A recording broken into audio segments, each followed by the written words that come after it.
Hello, my name is Charles Edel.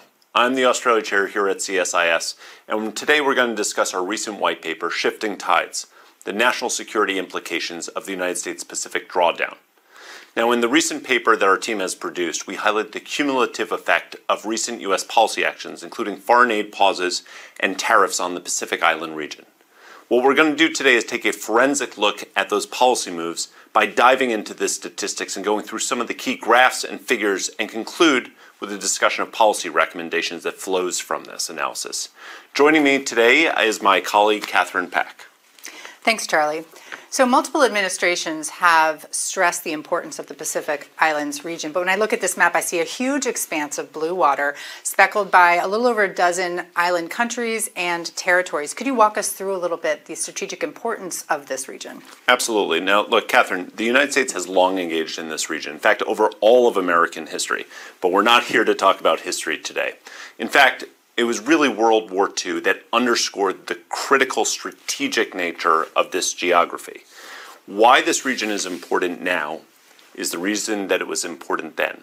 That having a potentially hostile power grab strategic purchase, strategic foothold in one or multiple of these island nations would allow it to cut the United States off from its allies and would present a whole host of problems on everything from commerce flowing into the region to the security of telecommunications. So while this is clearly strategically significant for America and its allies, over the past multiple decades, since the end of World War II, U.S. engagement has been episodic in how intensely it's engaged with this region and how much it's focused its resource and attention on it. And that's absolutely right, Charlie. However, over the past decade or so, as China has looked more to this region and increased its influence and activity there, the U.S. has really taken notice. Starting with the first Trump administration and then accelerating through the Biden administration, there was a lot more engagement in this region and also a lot more programming and resources headed to the Pacific Islands. So, Catherine, I'm hoping you might be able to begin walking us through the report, really the forensics of it. So, recently, one of the policy actions we've seen is drawdowns to America's development assistance to the region. Can you walk us through some of the numbers and what they actually say about the implications for those island nations? Yeah, these USAID cuts have had a pretty devastating effect across the Pacific Islands region. Overall, the U.S. is only fifth in fifth donor country to the region, and that's behind Australia, New Zealand, Japan, and China. However, what U.S. programming there is a really critical piece of the overall architecture of aid programming to this very economically challenged region. But as you can see from this slide, for several countries, 100% of U.S. aid programming has been cut recently, and that amounts to millions of dollars of lost programming on the ground. And while millions of dollars may be small in the budget for the U.S., these are really big numbers for these countries that are facing significant challenges across the board. And while the administration is still in the process of reviewing the entirety of foreign assistance, it has announced that about 90% of U.S. aid programming will be eliminated overall. And the logic behind these cuts has been to better align foreign assistance with U.S. national security priorities. Right. And of course, that in and of itself is not a flawed premise at all. However, the drastic nature of these cuts and the sudden about-face has really had the opposite effect, and it's reinforced that narrative that China has, that it is China, not the U.S., that is the responsible and reliable partner in the Pacific. Yeah, I find this chart really interesting, right? It's not all the Pacific Islands, but Papua New Guinea, for instance, the most populated by far of all of them. Some of these other areas, like the Solomon Islands, that people have read about in the news, that clearly have kind of brought to the fore. But I think one of the things that the report brings out is cuts to development aid is only part of what has occurred over the last couple of months. Another big area is Liberation Day, right? The imposition of tariffs, not only on the Pacific Island region, but also on the Pacific Island region. Can you walk us through not only the tariffs, but maybe so that people can understand what's the size of U.S. trade with these frankly, pretty small and oftentimes vulnerable economies. Yeah, so backing up, the announcement of tariffs was really met with quite a bit of shock and confusion in the region. And for exactly the reason you say, if we want to step back and just look at the total trade numbers here. So overall, two-way trade between the U.S. and all of the Pacific Island countries put together amounts to $1 billion. And that's in comparison to $7 trillion that the U.S. has in global two-way trade. Additionally, the reasons given for these tariffs, principally that they were either to level the playing field or to provide the U.S. with bargaining power, neither of those really holds logic with the Pacific Islands region. So first, let's look at leveling the playing field. All but two of the Pacific Island countries have a trade deficit with the U.S. already.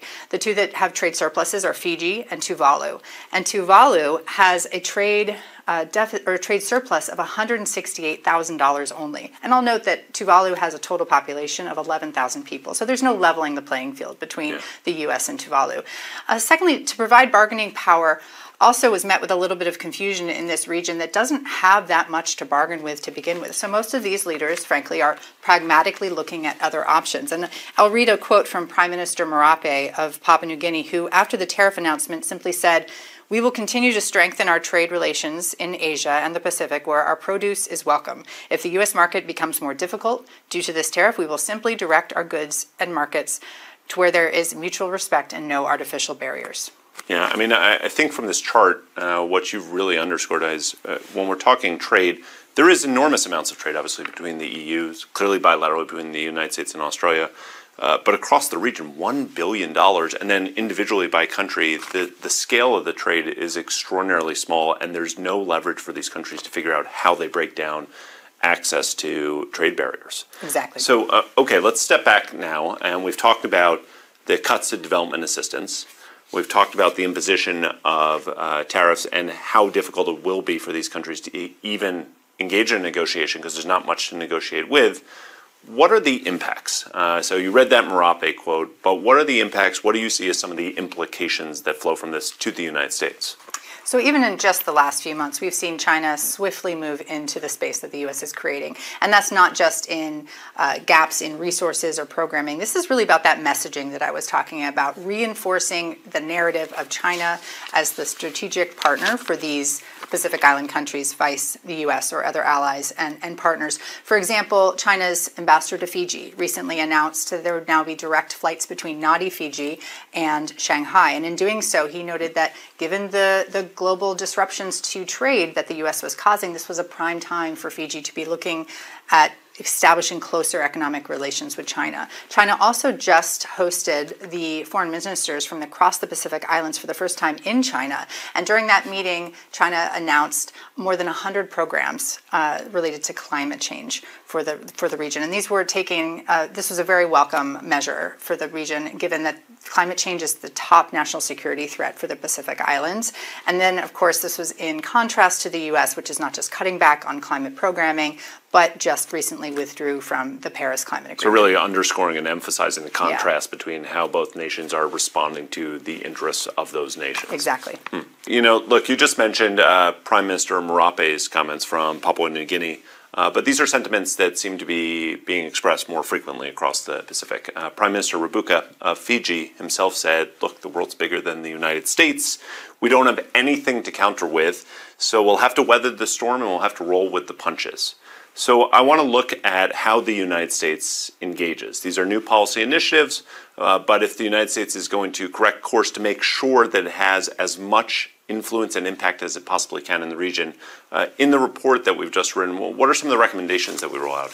So we mentioned several recommendations in our report, but I'd like to highlight two here. First and foremost is the U.S. needs to follow through on existing commitments. And top among those is our compacts of free association agreements that we have with Palau, FSM, and RMI, Republic of Marshall Islands and Federated States of Micronesia. So these agreements not only give the U.S. unilateral defense access across the North Pacific, all the way from the Philippines across to Hawaii, but these agreements are also considered baseline for U.S. commitment to the entire region.